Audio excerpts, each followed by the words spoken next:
Go. Good morning, this is Victoria Pendragon. Welcome to my alternate reality. The story I'm about to relate is something that happened later in last year, which was a year marked by a great deal of political trauma, and for me, emotional trauma that I didn't even know I was still holding on to. Apparently, my whole emotional being was triggered by rich old white men who were seeming to take over my world, which that's pretty much my childhood. And I thought I had dealt with most of that. All I can say is apparently not. One of the many challenging aspects of my childhood was that I was not allowed to be who I was. I am by nature a very emotional person, or at least can be. How shall I say? It's not really my nature, but that emotionality is triggered frequently. And when it is, there's a lot of it. So my mother did not appreciate that in me, did not appreciate the fact that I cried a lot. And I was going to say cautioned me against it, but no, she just told me to cut it out. In essence, the message was, suck it up. Whatever it is, it can't be that bad, you'll get over it. No matter how bad it was, and she knew how bad it was. So, as a result of that, I discovered by accident later last year that there were many events in my life that remained, I'll say, unprocessed emotionally, because I had been told that I was not supposed to process emotionally, or at least not show it. Which as a child meant it didn't happen. Children are not really that sophisticated. You tell them to stop, they stop. I stopped. One morning here, late last year, after a year of dealing with the various aspects of living in a country that was run by people I was terrified of, and getting over that, I was doing yoga here, I was doing sunrise salute, I was coming up from the floor, and all of a sudden, with no warning whatsoever, I was seeing vividly, like a movie in front of my eyes, traumatic scenes from throughout my life that I had, how shall I say, I certainly experienced them, but I didn't allow myself to process them emotionally. I didn't cry. I did what my mother told me to do. I sucked it up. So I saw a childhood injury of my closest sister, where she almost died. I saw when my children were taken away from me, I saw them walking out the door of the house. I saw an accident, 2 accidents that my son had been involved in. I saw any number of really huge incidents. In one of my son's 2 accidents, I was at least far enough in my healing path that I knew I should cry, but I also knew I couldn't.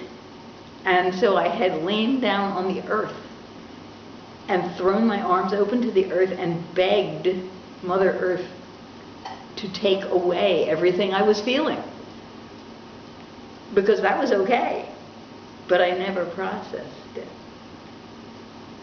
So that day, when I saw this movie and all these traumatic events came up, there were 6 or 7 of them throughout my life, which is probably standard for someone who's lived 70 years.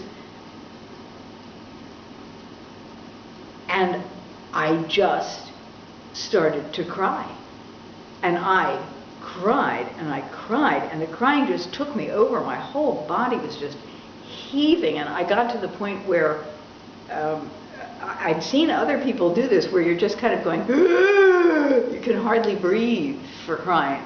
And I got there, and I was doing that when my poor husband walked in the door downstairs. I terrified him, and he's like, what's wrong, what's wrong, what's wrong? And he came running up the steps to find me, sort of heaving and crying, and wanted to know what he could do. And I asked him to just hold me.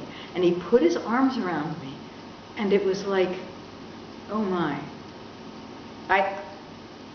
There are no words for what I experienced. I have never had that before. I don't know what to call that. But it just was like heaven. And I didn't stop crying, but I fell into just a less desperate form. And he held me until it stopped. And it is now one of the most treasured moments of my life. There was a completion there that was marvelous. And a love and a support, the depth of which I have never known. And on December 20th of this past year, which was about 2 or 3 months past the event, I was very glad that I had had that experience. Because my husband had a horrible accident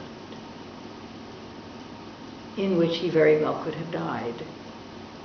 And I was a part of the rescue, and I held it together for that. But happily for me, once I got home that night, and he was in the hands of people who could watch him carefully, I cried, and I cried, and I cried. And I did so for nights afterwards, and I still do it a little because it was terrifying.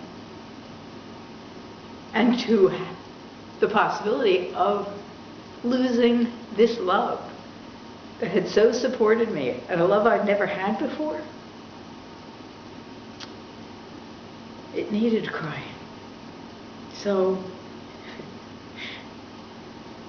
we were sitting together on the couch not long ago, and I thought to myself that I was a little like Pinocchio, becoming a real boy at last, at 71, becoming a real girl.